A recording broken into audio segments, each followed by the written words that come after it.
right, guys, welcome back.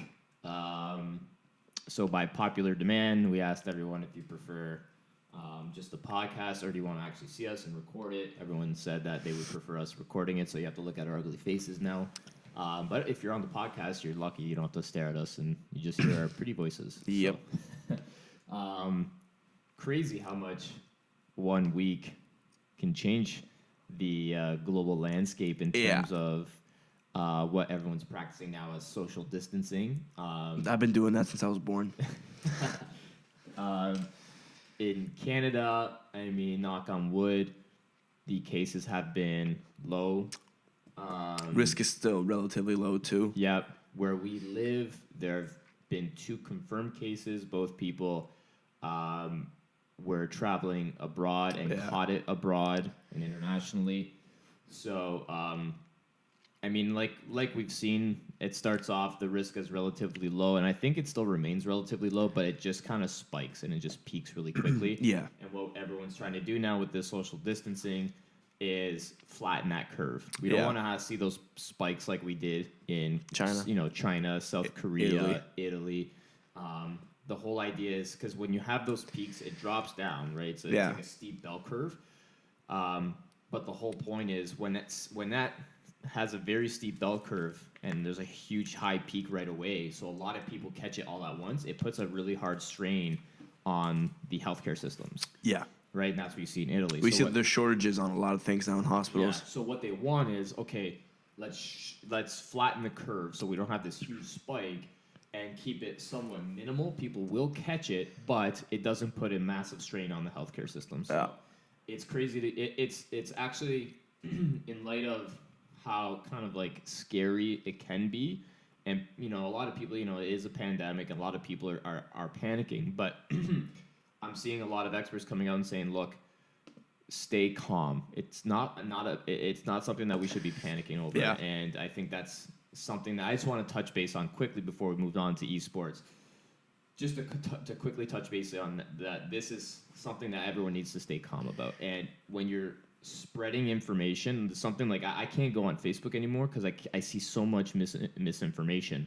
Just go to the WHO and go to the CDC websites. That's it. Yeah. Don't listen to anything else, even if it's a famous person and they have so many retweets. Like, did you see that chain letter about the Stanford study? It's like this big long thing. I saw you sent it in our group chat, but I didn't read it. So I've gotten that 3 times, and Stanford has come out and said that is false. They never wrote this. Really? So this is the one where it's like, if you can hold your breath for 10 seconds without coughing, that means you don't have it. Like, it's a bunch of BS stuff. It makes no sense. Yeah, if you hold your breath for 10 seconds, it means you don't have it. And I don't know. It is what it is. So look, follow what the CDC says. Follow what your local health officials say. Don't follow what Joe Blow says on Facebook. Okay? That, I think, is the most simple thing to say here, and to stop the panic. I think that's where most of the panic comes from, is the spread of misinformation on social media. What? I'm still going. Oh, you're holding your breath. Anyways, moving on to esports. So, one of the craziest things is that in 2019 or 2018, experts were saying that esports isn't a sport. Well, now it's the only sport. There are no sports. Yeah. It's only esports. And I have a lot of friends, family and friends, who are like, what do we do now? There's no sports on. There's literally nothing. I go, well, I'm a huge sports fan, obviously. Big hockey fan, football fan. I watch basketball. I basically watch all sports. But I'm also a massive esports fan. I watch pretty much all esports as I can. So I still have a lot of content. This is actually a fun and exciting time for esports because all the pro leagues are starting up. Yeah. Right? We've got FLASHPOINT Phase 1. ESL Pro League, both EU and NA are starting.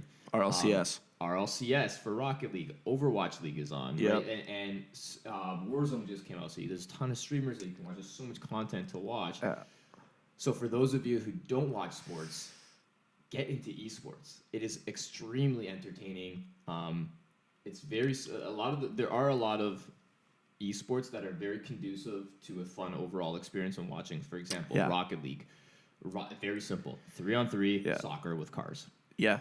It's pretty simple. Our grandfather was watching it. He's from Italy, so he's a big soccer guy, and we were watching it. He loved completely zoned into it. It was like watching soccer. Well, we were watching it because not only we have it on for fantasy purposes, but we also have it for betting purposes. Yeah. So we obviously betting on Rocket League, betting on Counter-Strike. Everything. Degenerates. But what I call it is not gambling. It's investing. Yeah. When you have the proper research done and you do it in a way that you're playing within your own means, right? Yeah. You know your bankroll, your betting is proper. It is smart investing. I don't really see the difference between sports betting or investing versus investing in a company. I guess that I agree. Because if you were to go to like a casino and play roulette, that's gambling because it's just all chance. Complete chance. Right? But yeah, I guess with this, the more research you do, the better odds you have of succeeding. 100%. Yeah. And same with fantasy. Like each player, when you're drafting a player, you're investing in that player. It's like investing in an individual share or stock. Yeah. Right on the stock market. Same thing with betting. When I'm placing a bet on a team or on a spread, I'm not just Here's one thing I like to say.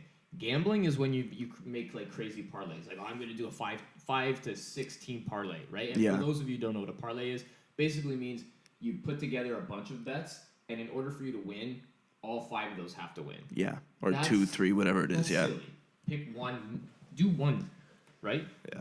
Maybe 2. 5 is crazy, but that's what those sites want you to do. Because what happens is when you build a parlay, say you put 5 teams, the payout becomes exponentially larger if you just do one. So say you put a 5 team out, the payout could be like 20 or 30 times what you're wagering. Versus if you just did a 1-for-1, it might be maybe a double up. Maybe most of the time not, right? Unless you're picking a crazy underdog. Yeah. But that's fine. Make those smart bets because those are the ones that are going to pay out. Not these 16 bangers. Better off going with just the safe ones that know. That's gambling. Yeah. That is gambling. Yeah. When you're starting to say, I got a 6-gamer going on. No, that's just not going to happen. You're not going to win it. The odds of it happening. Why do you think you're not going to win it? Why do you think they give you a big payout? They're fishing you in. It's enticing. Yeah, your odds of winning get exponentially smaller the more you add on. The larger the parlay. They're showing you a big payout when you put a big parlay together. Because not just they know they don't happen. Yeah. And when you see that big number, it's like, ooh, but if they all do hit, I'm going to win this. But then they don't. It's like my G2 Grand Slam odds. It's not happening as much as I wanted to. But anyways, guys, it's crazy how much in 1 week everything changed from... Everything. Esports is not a sport to esports is the only sport. Crazy. Just worldwide, everything, too. If we're talking about, I'm back home I'm not trying to say, I don't want that. No one wants this to happen. Obviously, I don't want regular sports to get canceled. But the thing with esports is that, it's unfortunate because a lot of these events can't be played in big stadiums or arenas, but they don't have to get canceled because they can all play online in the safety of their homes, and they're still quarantined and they're practicing social distancing, right? And nothing changes. Yeah. It's 6-5 Spirit, or 6-5 Ents, by the way, now. Spirit's pulling it back. And here's a good example of what I like to do and I don't even know if I should share this. 6-6. Because I don't want them to change this. So what I like to do with my bets, especially for Counter-Strike, is that typically they give you a handicap for each map played. Or a handicap, or what we call in North America is a spread. Right? So for Counter-Strike, the first team to hit 16 rounds wins. Right? So before the maps are even chosen, right? Before they even do the map vetoes, they go and they already release a spread. So we don't even know what maps have been picked, and there's a spread. So here's a great example this morning, right? So we're filming and we're recording this on the same day as ESL Pro League has their first day. So Spirit and Ents are playing as we speak. They already played map 1. Map 1 was Inferno. That map was picked by Spirit. Spirit has like an over 80% win rate on that map in the last 3 months. Ents has like a 60% win rate, but have played way less maps, or way less rounds on that map. The spread was plus 2.5 for Spirit, which means Ents was favored to win that map by 2.5 rounds. Yeah. And that was the spread before the pick. Yeah. So I waited, saw the map picks, do the quick research, saw that, and put my investment in. Yeah. It was a very What and happened? they smoked them. Spirit won 16. It was 16-2. They smoked them. That is the type of stuff you have to look at. Now I'm like scared to share this because I don't want them to change it. But guys, look at those because it is a little bit of an exploit that you can use in your advantage when you're doing your online bets. Yeah. Like literally, the spread never changed after that came out. That blew my mind. I can't believe they didn't change the line. Yeah. They didn't change the line. They didn't change the line? Because they did it with the MIBR game yesterday. Did they change the line? Or 2 days ago. Yesterday, Saturday? No, Saturday. They didn't change any lines. When it was Chaos MIBR, they changed the line at one point. They never changed it. So I'll use that one as an example. And this one I hit hard. Yeah. Like I hit this hard. I put like 50, 60 bucks on this one. Chaos versus MIBR. For MIBR chose Train. They lost. But it is what it is. I didn't play that map. Chaos picked Nuked. Yeah. MIBR was favored. MIBR was favored by like 3.5 rounds. So I put like 60 bucks on Chaos to cover the spread, which means that Chaos can win. If they win, I win. Yeah. If they lose, or they can lose by 3 rounds. That's it. Yeah. It's their map pick. And they had like a 70% win rate on it, right? 70% win rate. MIBR had only played it one time in the last 3 months. And I lost. And Chaos won. Yeah. Like, simple. It blows my mind that those are available, but it is what it is. Take it. Oh, 100%. Take advantage of it. We'll move on. Flashpoint 1 started this week. Now we had the Flashpoint qualifiers the following week. We really bashed Flashpoint in the qualifier. In the qualifiers. Yeah. Because it was a rough go. It was bad. It was a rough go. The circus. I'm going to ask you with Flashpoint 1, what were your thoughts? It definitely looked much better. The production quality was much. There were yesterday in the Dignitas game. There was a lot of delays. Like that game started at 12 Eastern Standard Time and finished like 4 hours later. It was a best of 3. Like that was a long thing to watch. But I thought that overall it looked really nice. It looked smooth. The casters were pretty good. The games were fun to watch. They definitely they did a lot of work to change up. I have to tip my hat a little bit because they actually did, I thought, was a pretty good job. They stepped it up. Like everything from the intros to the transitions. Like their intro, I thought was one of the coolest ones I've seen. It looks good. Yeah, it looks really good. Cool. It's unfortunate that it is just phase 1 of this, so that more teams will be playing in it eventually. They got some pretty big teams for the first time, though. Yeah, well, it's basically all the teams who didn't qualify for the Pro League. Yeah, are playing in this. Were there some teams that did both? I don't think so. Is Dignitas in both? Well, we can go take a quick peek.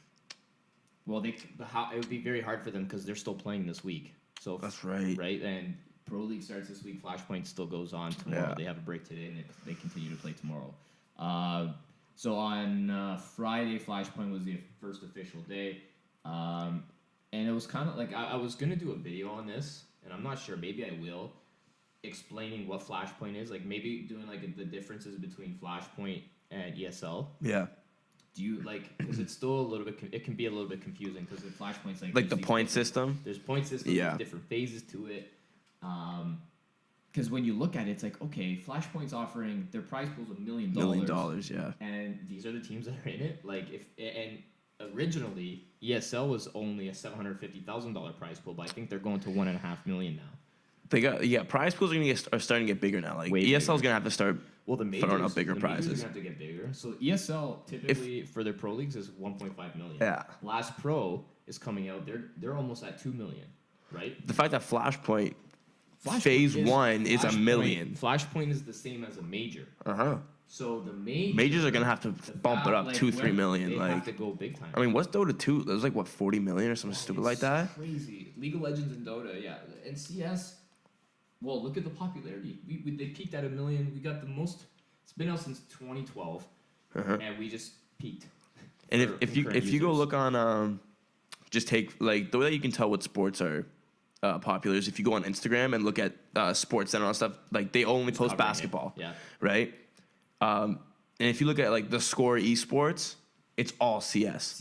All CS. Like CS, League of Legends. That's it. And then maybe some Rainbow Six. Yeah, they'll cover like crazy plays from like Rocket League or Rainbow, but it's mostly CS League in terms of pro stuff, and then they'll post like different like streamer related videos.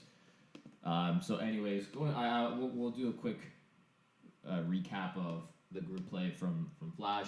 So we saw Habu beat Mad Lions and Contact beat Copenhagen Flames. I would have thought, and it's sad, I would have thought Mad Lions would have come into this as favorites with Hunden. And then they bench him, get rid of him, and now I see them as kind of underdogs. Like, they started their 2020 was, like, really strong. Huge. You know what? They kind of remind me of what Ents is doing. Like, they bench a fan favorite for reasons we don't know yet. Maybe there were some behind-the-scenes things going on, but it seemed like a crazy move because he's a fan favorite and he was playing fantastic. And now they're going to drop. They give up their spot to play in the major. I don't know what they were doing. They have a new roster. You couldn't. It blew my mind. I don't know what they're thinking. Why would you do that? Why you at least play the qualifiers with him? We need to know. Well, there has to be a background to it.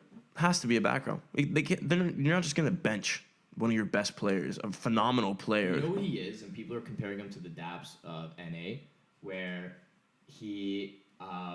So he put Mad Lions together. Yeah. He was their in-game leader, brought them to where they were. They start getting success. We actually see this a lot in CS, similar with Alexei B on Ents. Yeah. So they start getting some success, and then it's like, oh, you know what? If we just, Hunden, he's good, but if we got a better fragger, we'll be better. And guess what? Go down. Ents. Alexei B or Alexei is good, but if we brought in a better fragger like Sunny, we'll be better. Well, garbage. They've gone drastically the other way. You can't underestimate the importance of chemistry or like just the build of your team. Like, sure, having 5 fraggers looks good on paper, but you need that anchor. You need an anchor. You need your fragger. You need your opper, and I think the most important role, you need a great IGL. And giving up someone like that is like detrimental to any team. You can't understate the value of a really good IGL.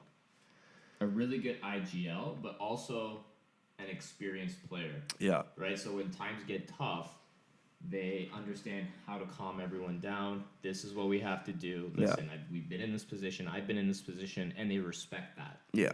Right? Mouse Sports, Kerrigan.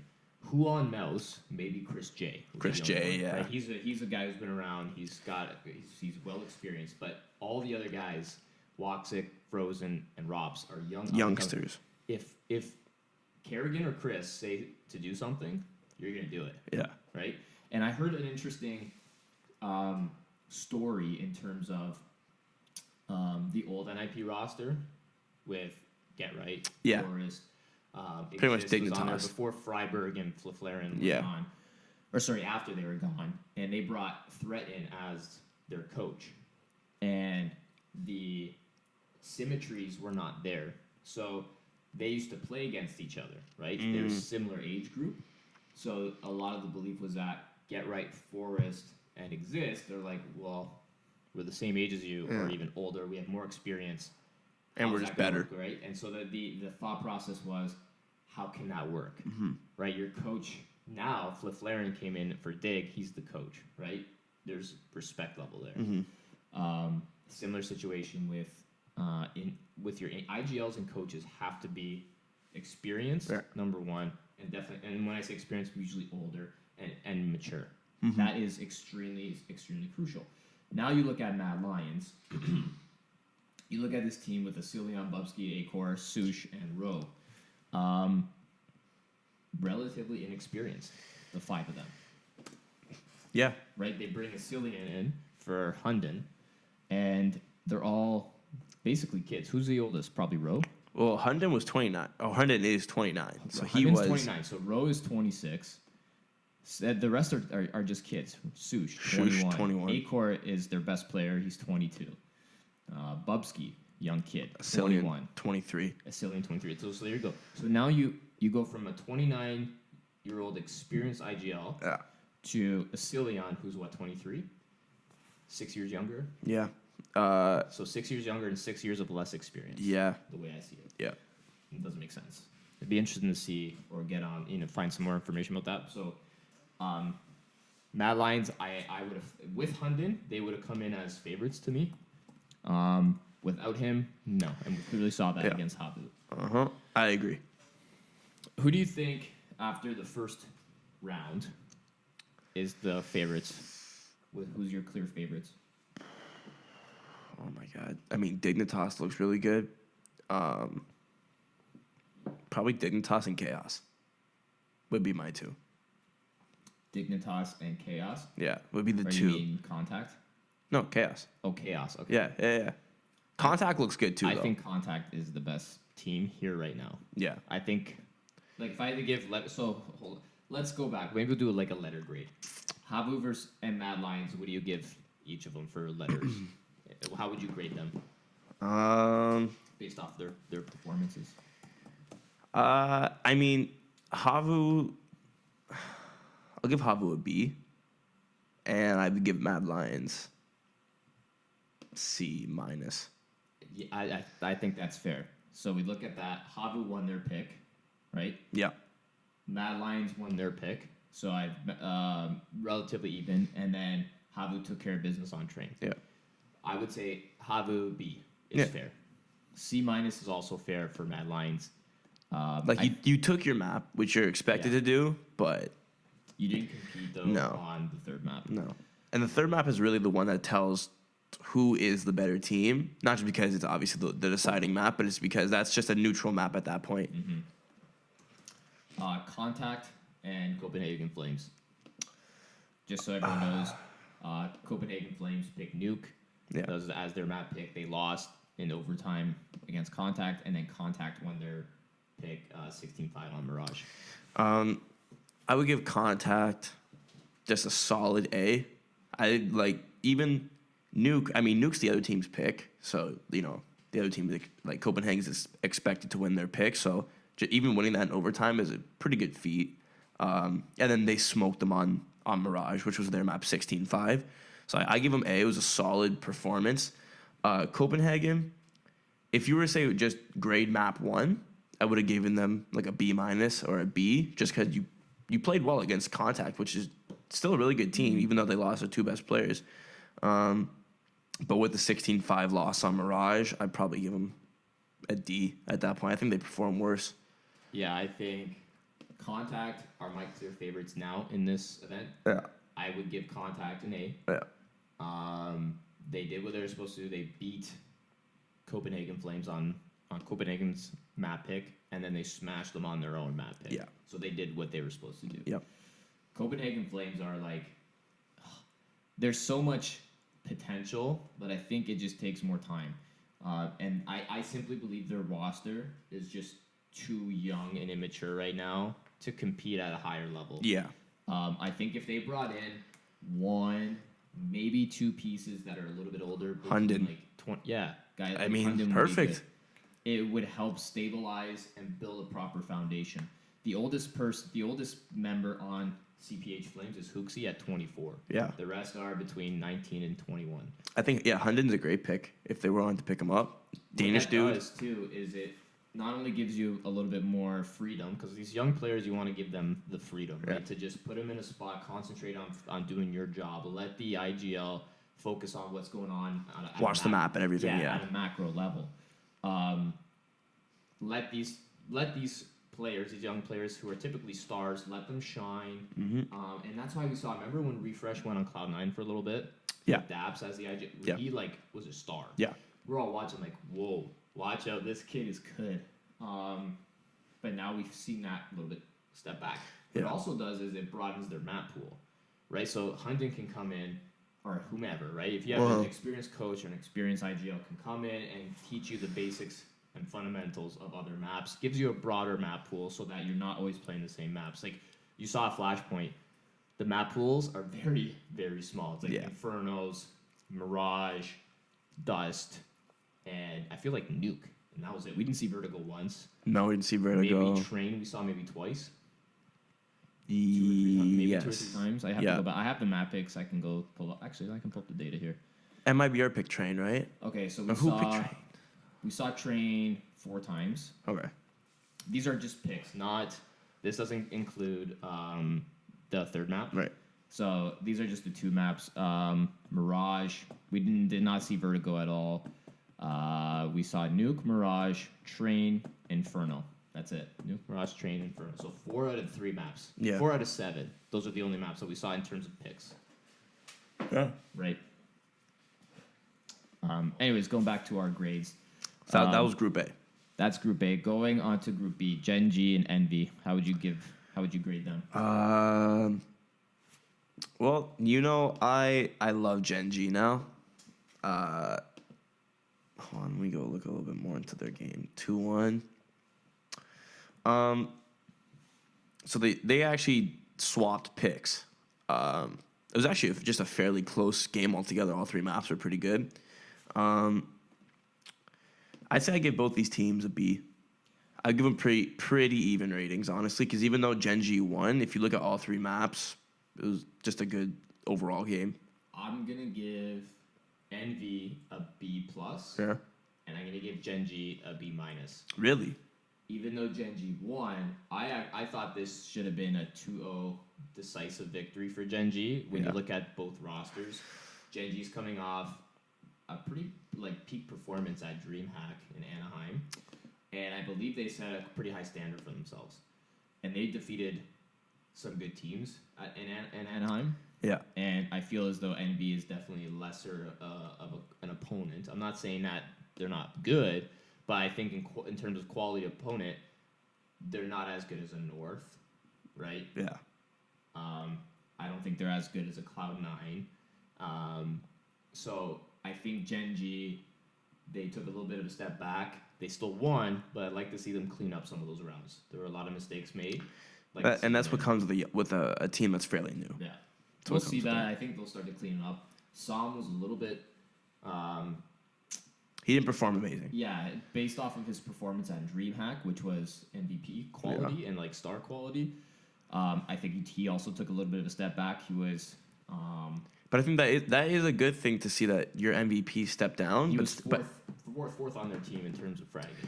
But even then, it's a nice thing to see for this team that even when your MVP isn't playing phenomenal, Automatic, Kusta, they all Bentet all stepped up. So you saw you're depth. Also seeing what I will say, I give them a B minus, but there's one guy on their team I want to give an A. Automatic. Yeah, it's Automatic.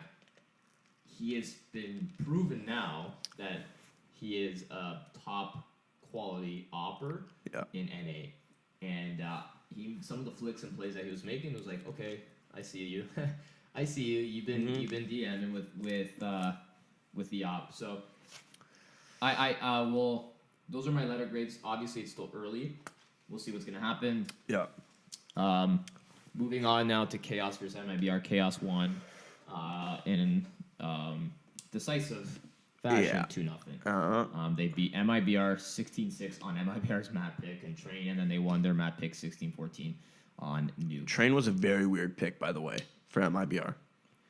I don't know what that was. I think it was Fallen, because Train used to be his map. Yeah, that was his map, and I think that was Fallen saying, "Look, I want to get back to where I was before." Yeah. When Fallen was the best opera in the world, and when SK and Luminosity, they were the best teams in the world. Train, watching Fallen play on Train, especially in the yard. You'll never see anything like that. Mm-hmm. It was the angles he was peaking, how he would maneuver and operate through the ladders, unbelievable. So I think that's where maybe that mindset is, but it was definitely not there in terms of the execution. No. What are your letter grades for them? MIBR played it a better Nuke. It was 16-14 for Chaos, and that was Chaos's pick. But I didn't think that they just if you went and watched that Nuke map. MIBR were just I can't tell you how many times Chaos would have someone like Cam sitting in garage all the way in the back, and MIBR wouldn't even check it. They would just walk right past garage and get 2-3 frags. I didn't understand what they were doing. It was a 16-14 map, but I think that they didn't deserve to get 14 rounds. I would give them a D minus, and then Chaos looked pretty solid. There was a few let-ups, few mistakes, but I would give them a B plus. I'm gonna give MIBR a full F. Really? That's I give a D minus. Yeah.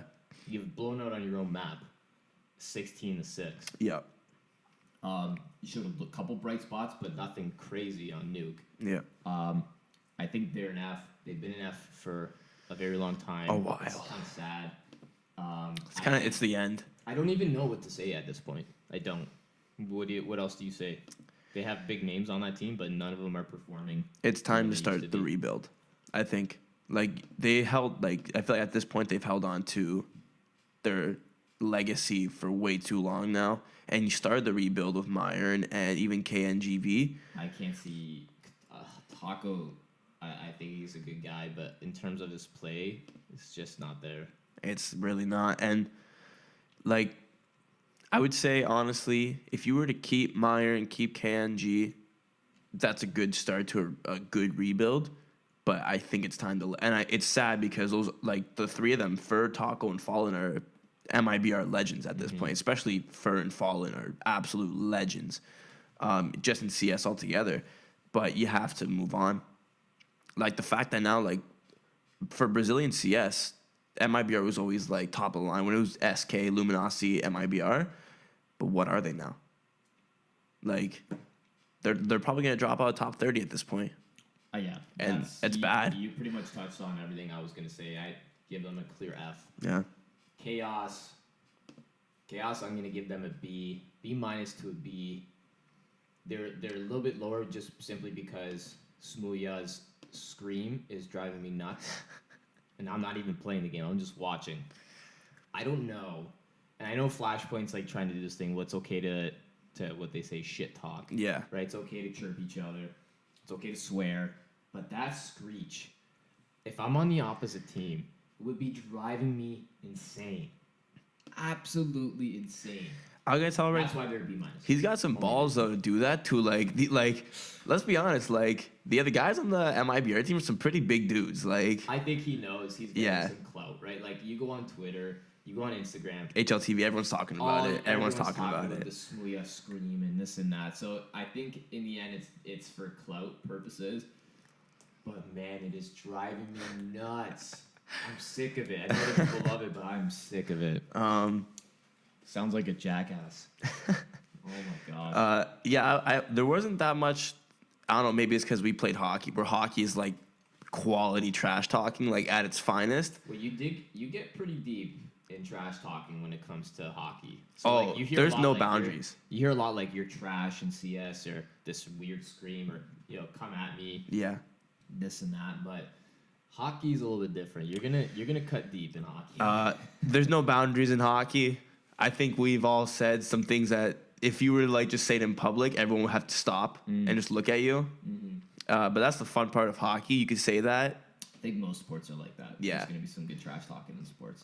eSports. It'll get there. It's getting there. It'll get there. It'll get there. Let's give some time. Moving on to Orglis versus Dignitas. So we've got the veteran squad, the old NIP squad coming back together. Plus Guardian. Now, I think if Halzerk was there, they're the favorite. Yeah, they're clear favorite. Halzerk is Halzerk's sick. Yeah, he's by far the best. And here you go. So that's a good example of he's surrounded by legends, basically. All of them, yeah. And you bring a star player into that group, and he shines.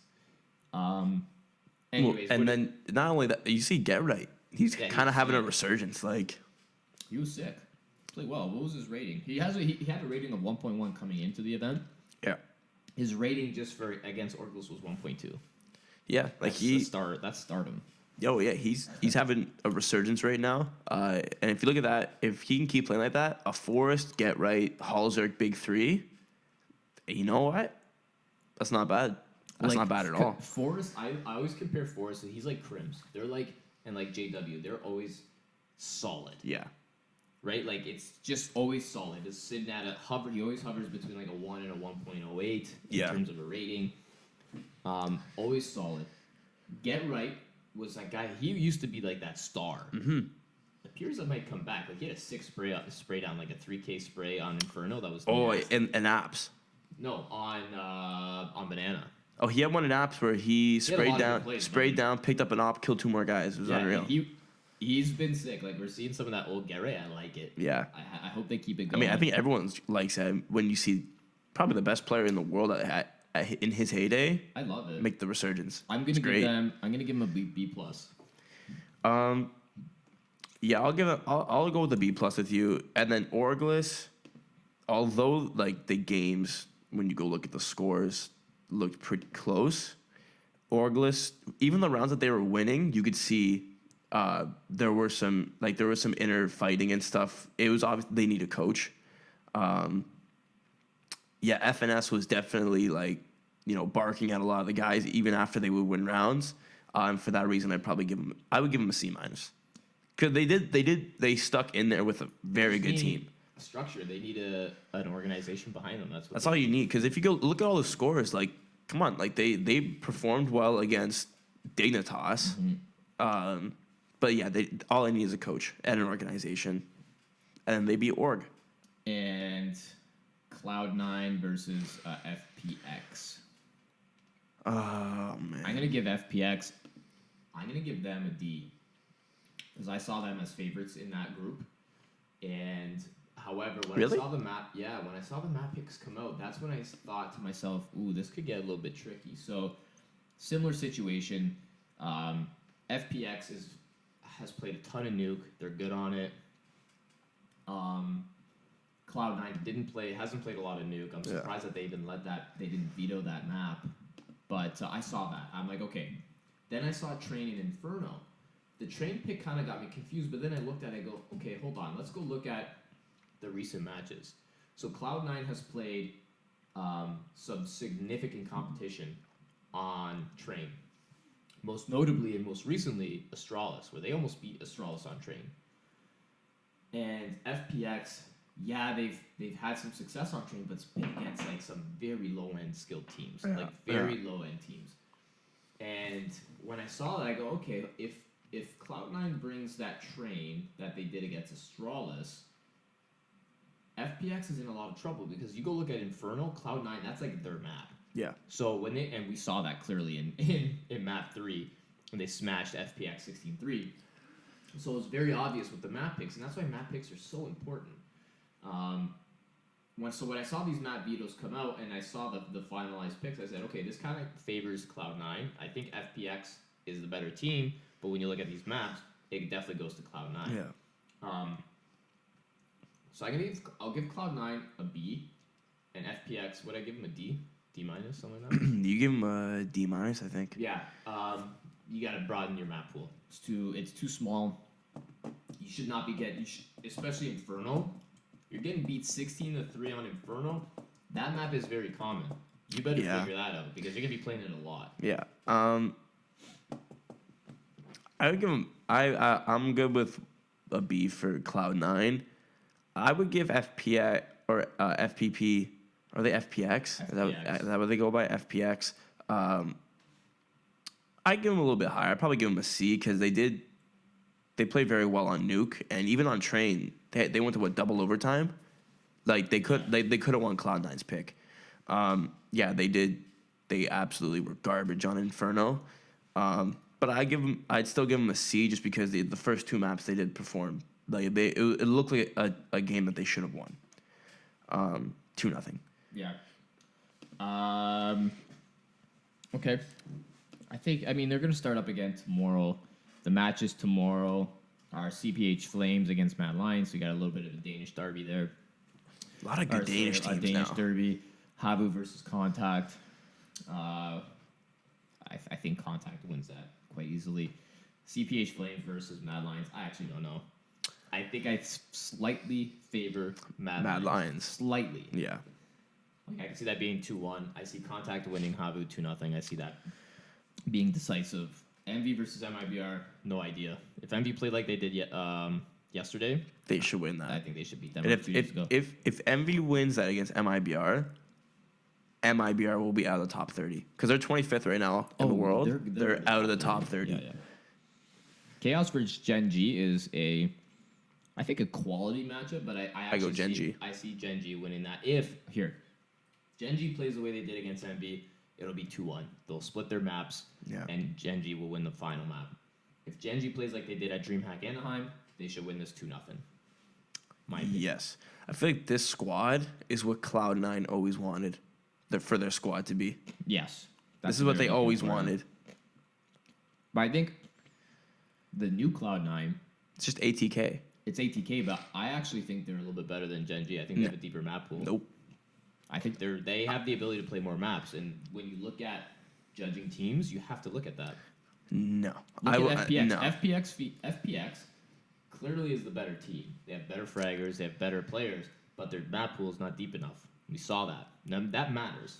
Okay, hold on. Take away the Cloud9 logo. If this was an ATK still, and I said Gen G is currently 15th in the world, do you think ATK could be 15th in the world? Not take away the Cloud9 fanboy, because I think they have the ability to get to 15. Yeah, why wouldn't they? We probably said the same thing about the old Renegades, who is now 100 Thieves. We talked about them probably 2018, 2019. That's what they were. No one ever thought that they could be top 15. Now they're top 5 team. I go back and watch them. I was high on JKS and all of them long time ago. I think Cloud9 has the ability to be top 15 team. I think no. I think Cloud9 right now has a deeper map pool than Gen G.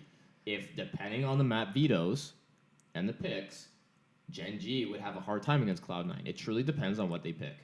Gen G, remember, they haven't been together a long time. Cloud9's been together a very long time. Yeah, but even that matters. Not well. I mean, Daps, Automatic, Kusta, Som, they've all played with each other before. It's just Bentet who's a newer guy. Again, the core main group. It's a 4. Matters a lot. Yeah, 4. No. But even so Som has not been on that team for a very long time. Those guys have played with each other. I know, but not as an official team and playing on maps. It's one thing. You have to have a deep map pool. That means like you've played and have structure on that map, not just like 3 times in the last 3. You have to have played that map 10, 15 times professionally, not scrims, professionally. That's what in the end matters. Orglis versus Fun plus Phoenix. I see Fun plus Phoenix winning that. They should win that, yeah. I don't know about 2-0. Yeah, Orglis has some good players. It'll be they do need a coach though. It'll be 2-0. The fray. So because the structure is similar on both sides, in terms of map pools and accountability, that certain thing. Then it goes down to just straight up fragging ability. FPX is, in my opinion, way stronger. And then this is gonna be that'll be a good matchup on Thursday. Cloud9 versus Dignitas. Ah, man. Now remember, they've got a deep map pool. They Very do. Deep. So does Cloud9. So they both have deep map pools, but if we're no Halsey, but if we're watching a Get Right resurgence and Forrest continue to play the way he is, I will give it to Dig. I want to say Dig just because it's like, how can you not cheer for them? You gotta. How can you not? Oh, wow, Spirit came back. They're winning 14-13. Yeah. It'd be a 2-0 sweep. Should have taken that. I should have. Well, you would have taken it by now. Yeah. I wasn't going to take them. I didn't like it. It was kind of risky. 15-13. Anyways, that's our Flashpoint. So, again, kudos to Flashpoint. I know we ripped on them a week and a half ago. You want us back. You want us back. You guys definitely did a good job. Definitely a unique feel to the whole overall setup. Kind of like similar to like a Summit. Summit was... oh, man, I love Summit. But good job. I will tip my hat. I thought it was a good job. Now, we do have a little bit more time. I do want to talk a little bit about some Rocket League. Okay, yeah. We'll talk Rocket League? Yeah. So, first of all, a lot of huge games this weekend for RLCS, both NA and EU. I want to say... Hold on, we're going to just pull up some stats here. So, big shout out to Reddles, AJ from Pittsburgh Knights. They kind of popped off this week in terms of fantasy. So Reddles led the. He's been touted as like the up and coming player in RLCS and especially in NA. Yeah. Rocket League, and he's fun to watch. The Knights, you kind of don't know what you're gonna get with them. It's like they have a solid team with him, AJ and Gyro, but you really don't know what the outcome can be, right? Yesterday clearly was a very good showing for them. Reddles with 120 fantasy points. AJ finished with 119 fantasy points. Like, they just popped off. The next was actually Flame from Verloche. Veloce is another team that's like up and coming and fun and exciting. Veloce is just, when they shut down their defense, you can't score on them. They're sick. They're like like this young, explosive team. Yeah. Right? With Flame, with Freaky, and who's their third? Casio. Casio. So much fun to watch. I really have a lot of. Yeah. One thing I didn't like was they played Dignitas yesterday, right? And they lost 3-2, I believe. Yeah, they did. And one thing I didn't like was before the match came out was that Veloce came out and basically were saying that they felt like they had no chance against Dignitas, even though they're pretty much neck and neck in the standings. Wasn't a big fan of that, but what you can see is there's a little bit of that young inexperience there. Like, doesn't matter. Like, you guys have the talent. You have the explosive capabilities of just having crazy like Freaky. I feel like I say his name when we look at fantasy points every single week. He's always in the leaders. He's always in the leaderboard. It does come with just confidence. I mean, when you're younger and you're playing against these guys who are, even you can be a phenomenal player, but just because you're young and you play against these guys who have been around for a while, it's just that confidence that you need to know that, like, I can beat anyone. Like, even though we have beaten some big guys, you still don't have the confidence that you can beat everyone. So it's going to take some time for them to get that. That's exactly. But once they do get that, look out. Yeah, that's exactly what it is. I also have to give a huge praise to Cloud9, who basically had nothing going right for the season. Yep. Last week they beat NRG 3-0. They were huge underdogs in that. They come out, beat them 3-0, and then they win both their games this week. Who they defeat? Oh my gosh, having in mind. They play G2, right? No. NRG played G2. That was a great game. That was a good game to watch. But essentially, Cloud9 went from having to go play in like the play-ins, like the relegations, to now they have the ability to make it to the playoffs. Mm-hmm. So they went from 1-4 to 4-4 in the matter of a week. And this past week, they defeated. Hold on one sec. They had two matches. Sorry, they beat Sonics. Yeah. Sonics, who've been strong. They're second right now. Yeah, they've been very strong, playing extremely well. That's with Satyu, Shock. Everyone's saying that Shock's playing at an MVP caliber. He's been extremely lethal. And Dapper. Dapper is everyone loves. Yeah, Dapper's brought, like, he's got this play style where it's like you can't not like him. I think he's such a good support player. Right? I say he's almost like that gritty style. Yeah, it's exactly. It's grit. He's a freaking bulldog out there. It's exactly what he is. He plays like a bulldog. He has no problem going for demos to make sure that his team or his teammates can get goals. He has no problem going for bumps. He knows he's very good defensively. He's just a very good leader and support player. You have to give him mad props for that. But anyway, so C9 comes out. They beat NRG, right? Then they beat Sonics. So they beat the number one and top. They beat two of the top three teams right now. Because then G2, it's NRG, G2, and Sonics. Well, right now it's Space Station's first. Well, that's because of the losses this week. So it's those were the top three teams for like basically the entire season. So they beat them, and then they go ahead and beat Ghost 3 straight. It's like, is Cloud9, like the original Cloud9 that we remember, are they coming back, finding some form? And guess who they play next week? Reddles, AJ, and Gyro, and the Pittsburgh Knights. That will be a fun game to watch. Although Pittsburgh Knights are kind of underperforming. They're 3-5. Like, they're 7th right now. I know, but that's going to be a fun game to watch. I mean, yeah, it's still a great game, but man, if you were to go into the season and I were to tell you that Space Station's first and Sonics are second, you'd call me crazy. Especially with NRG. You'd be looking at NRG G2, and a lot of people, they had Pittsburgh Knights. They had them as a team coming up. And this is why this game is crucial, because Pittsburgh Knights, they're in 7th spot right now, which means they only qualify to play next year, next season. They don't go on to playoffs. In order for them to move on to playoffs, they'll have no choice but to beat Cloud9. But then Cloud9 gets dropped down. No, but here's the thing. Ghost. Yeah, they're 4-4 as well. If Ghost loses, then Cloud9 is safe. Because Cloud9 has a better goal differential. And they beat them head-to-head. Right. And Ghost has to play NRG. Oh. So there's a lot, and that's a must-win. Ghost has to win that game. Yeah. They have no choice but to win that game. That's going to be interesting to watch. It's a big week. Oh, it's huge. A very big week. When you look at NA, I mean, Flight, Rogue, they have nothing to play for. G2 versus Sonics, that's a great game. It's crazy. They always schedule like that. If the implication for Cloud9 and Pittsburgh Knights wasn't as big as what it is for G2 and Sonics. Like G2 and Sonics, they qualified for playoffs. That they're done. There's nothing. That game doesn't mean anything. It'll be interesting. That should be a really good game to watch, though. Space Station versus E United. E United's been another team that's like so disappointing. Yeah. Like with Hawks or Roldiz, there should be. They came into the season with a lot of hype around them, Ajax, and just completely underperforming. Fully underperformed. Yeah. Space Station was strong last year.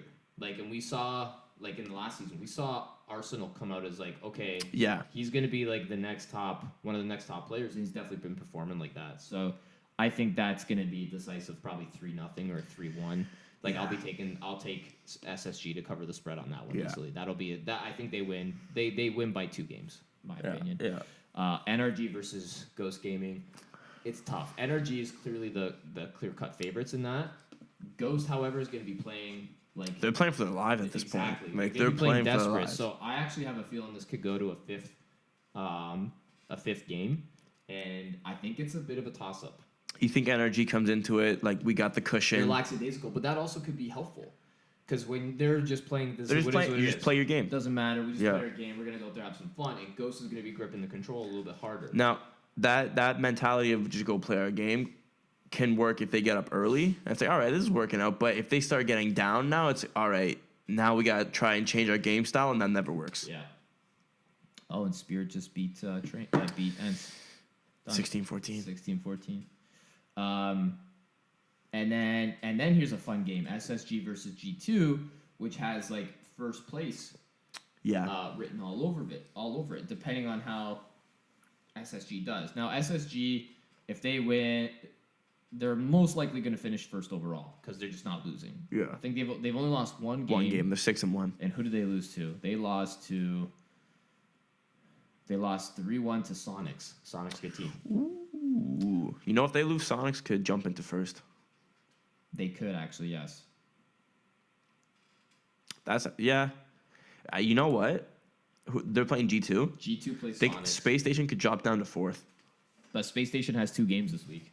Because one thing, so some teams play 2 games. Right. And then the last game, and we talked about it. So this is crazy. There's some good matchups.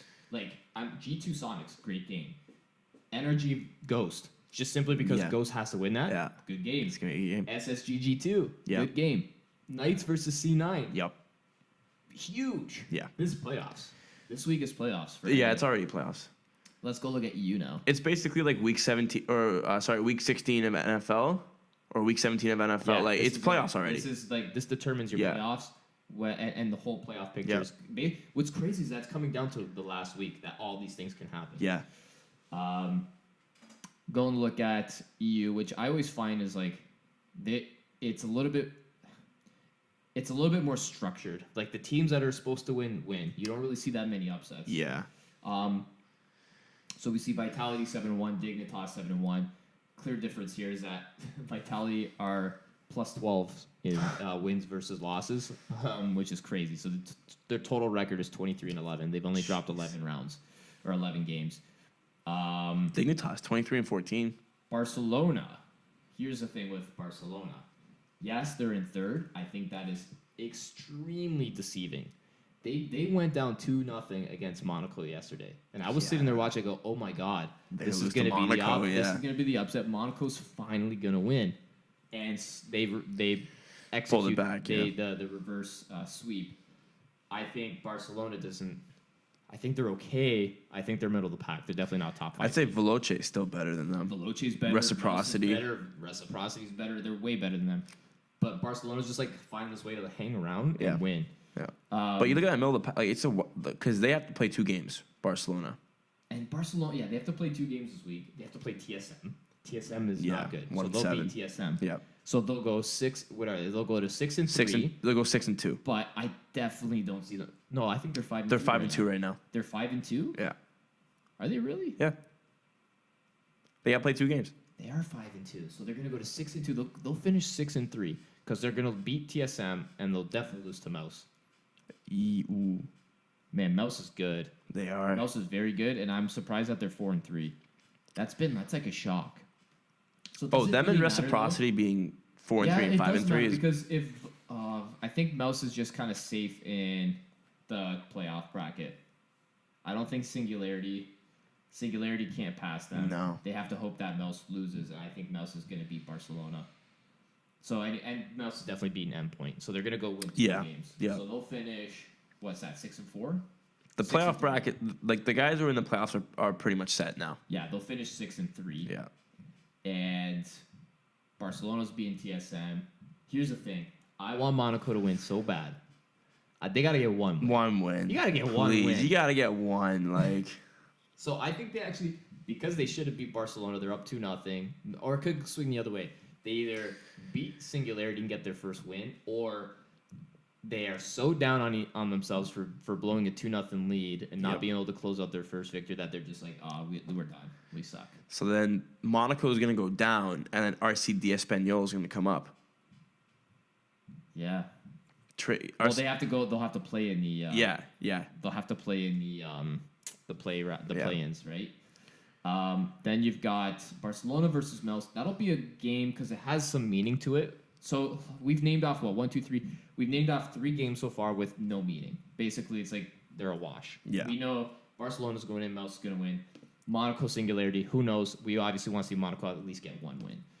Then you got Barcelona and Mels. There's some context to that. There's a potential for some standings to change there. Yeah. I think Mouse wins at 3-1, maybe 3-2. Mouse just overall, Mouse has a better team. They really do. Speed is probably one of the best. Yeah, Speed is, yeah. Cuxer's good, and obviously you've got Scrub Killer on them now, right? Like that's a big good pickup. Team. Vitality versus Veloge, and Ooh, that's a good game. I see Veloge being like, it's Vitality, the best team in the world. Yeah. They have the firepower, though. That's the thing. Veloge has the firepower. I think it's going to be one of those where Vitality's going to be all over them the entire game, but Veloce knows how to, like, just put their, park the bus. I think you're going to see a 3-1 win for Vitality. I don't know. Because Veloce has really got parking the bus and just sitting in there and waiting for their opportunity. Dignitas is good. They're a very, very good team. Vitality beat them.